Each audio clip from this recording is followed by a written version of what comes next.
Ilaa argadda jetteetis hin gammadin. Dhabe jetteetis hin gaddin. Dhukkubsees nan du'attee du'a nawwin. Akkuma argattu dhabuun jira. Akkuma dhabdus immoo argachuun jira. Akkuma dhukkubsattu immoo fayyuunis jira. Waanuma kamiifuu jireenya jiraattu keessatti qophaa'aa ta'e argame. Gaafa har'a gammaddu akka boru deebitee gadditu. Gaddi gammachuu keessa akka jiru. Gaafa baay'ee gadditu immoo boru akka gammaddu. Gaddaan booda gammachuun akka dhufu. Gaafa baay'ee qoramtu. Gaafa baay'ee dhiphattu. Waaqayyo wajjin adeemsi ani qabu. Dhiyeenyi Waaqayyo wajjin walitti dhiyeenyi hidhata ani qabu hoo hangami jettee of ilaalta.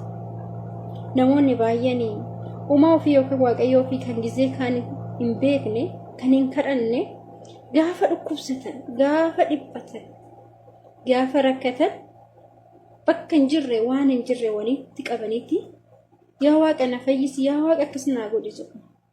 Waaqayyo garuu gaafa rakkannus, gaafa gammannus, gaafa qabnus, gaafa dhabnus nu faana jira. Garuu lapheen keenya yeroo hunda Waaqayyo bira hin jiru. Kanaaf argannus, dhabnus, gammannus, gaddinus Waaqayyo yeroo hunda cinaa keenya jira. Kanaaf wanta kamiifuu qophaa'oota ta'uudha. Akkuma macaafa qulqulluu irratti guyyaan har'a keessas ammaadha akkuma jedhe san wanta nutti dhufu kamiifuu qophaa'oota taanee yoo gammannu akka gaddinu, yoo gaddinu akka gammannu, yoo dhukkubsannu boru akka fayyinu, Waaqayyo irraa immoo yoo fagaannu akka baay'ee qorannu beeku nu barbaachisa. Jireenya koo keessatti waan tokkoon baradhe. Innis maal seetanii namni baay'ee garaa laafessa ta'e tokko, namni baay'ee gaarii ta'e tokko, namni oolmaa baay'ee oolmaa guddaa namaaf oolu tokko waan gaarii namaaf gootee waan gaarii gaafa namaaf raawwattu hammeenya ta'e akkasiif deebi'u.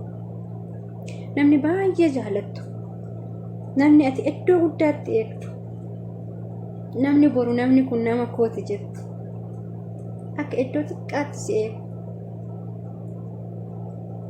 akka baay'ee si miidhuun baradhe. Keessattuu namni abdii irra godhatte akka uffata moofaa yookiin immoo akka caammaa miila keetii akka si darbee beekuun baradhe. Kanaaf